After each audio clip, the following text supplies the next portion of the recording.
O JN é um grande jornal nacional que, a partir do Porto, nos dá a conhecer, com independência, o país e o mundo. Ao seu diretor, ao meu amigo Domingos Andrade, saúdo pelo seu empenho e pela sua abnegação, que inspira o seu corpo editorial a fazer um bom jornalismo. E sobre o tema em concreto e no detalhe, terei oportunidade esta tarde de vos dar nota do que sobre ele penso. Ainda que acredite que os mais interessados, particularmente as minhas colegas e os meus colegas autarcas, têm lido e ouvido as minhas preocupações, que não são de hoje, sobre o que deve ser a descentralização, sobre como deve ser negociada e não imposta aos municípios, sobre o seu desejável cronograma, sobre as dúvidas que permanecem e sobre as certezas que hoje já podemos ter sobre as precipitações que certamente resultam de um excessivo voluntarismo e de uma visão que não reconhece as assimetrias no tecido autárquico e que não me tenho coibido de exprimir.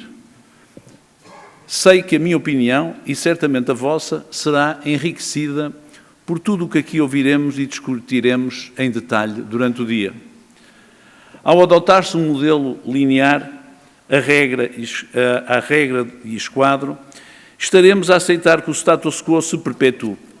E a ser assim, o depauperamento dos serviços públicos de primeira necessidade, que hoje são imputados ao Governo, passarão naturalmente a ser apontados aos municípios, o que resultará, inevitavelmente, numa profunda insatisfação por parte dos munícipes e a uma erosão da boa imagem que, merecidamente, as gestões camarárias souberam merecer e estão patentes em todas as estatísticas disponíveis.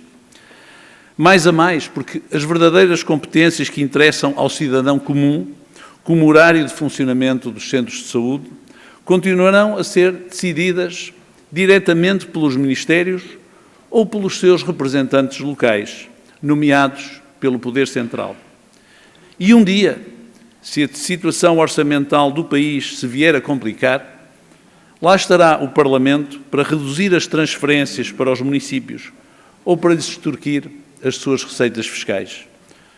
Todos concordamos, creio que o posso afirmar, que a descentralização tarda, é útil e é necessária, mas não pode ser imposta unilateralmente, nem aceito, e isto digo de forma clara, que a Associação Nacional de Municípios nos vincule num acordo para a qual não estava mandatada.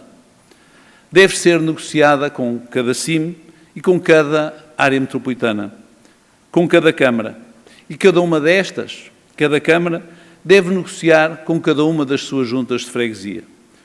Foi isso que foi feito com sucesso no caso dos transportes públicos de Lisboa e Porto.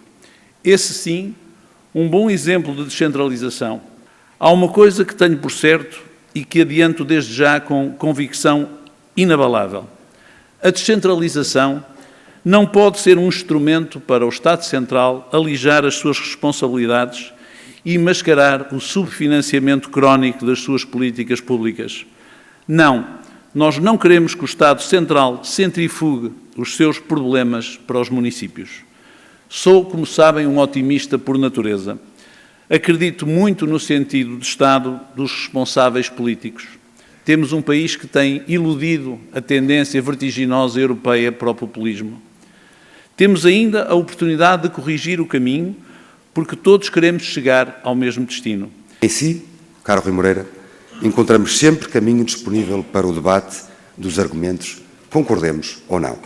Minhas senhoras e meus senhores, quando avançamos para este modelo de conferência, escolhendo um autarca para liderar cada uma das áreas temáticas mais polémicas do processo de descentralização, fizemos-lo com o critério da diversidade territorial, deixando de lado as cores políticas e a ânsia de dar ou retirar protagonismo.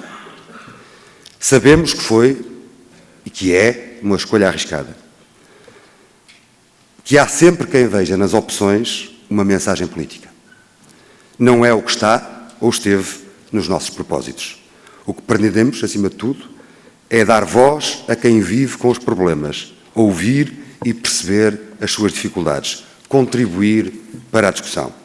Esta conferência é, portanto, a conferência da voz dos autarcas e de quem eles representam, os munícipes.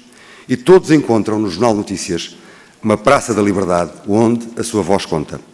O poder local, uma das maiores, se não a maior conquista de Abril, padece dos mesmos riscos que hoje percorrem as democracias ocidentais.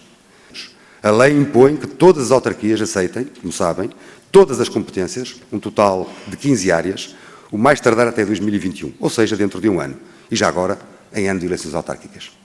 E há duas críticas substanciais, como também sabem, que estão a gerar resistência em muitas dezenas de autarquias, e que se traduz no facto de haver muitas que ainda não aceitaram qualquer competência, Porto, por exemplo, e muito poucas terem aceitado todas as áreas, Lisboa, por exemplo, na maioria dos casos, aceitam apenas uma ou outra competência. A primeira crítica substancial é de que, na maioria dos casos, se não mesmo em todos, ficam definidas as tarefas que passam para as câmaras, mas só depois se negociam os valores, o que o Presidente da Câmara do Porto, Rui Moreira, classifica como tarefização da presidência de uma Câmara Municipal. Basta recordar, por exemplo, que implica a passagem de muito património edificado, escolas, centros de saúde, para se perceber que estamos perante um cheque em branco e um cheque em branco daqueles complexos. Isso é o fundo. No futuro, o cidadão não vai reclamar com o governo, como os autarcas também sabem, mas sim bater à porta de cada um dos autarcas e de pouco lhe tentará dizer que estamos em crise com a Troika ou que o governo não transferiu dinheiro.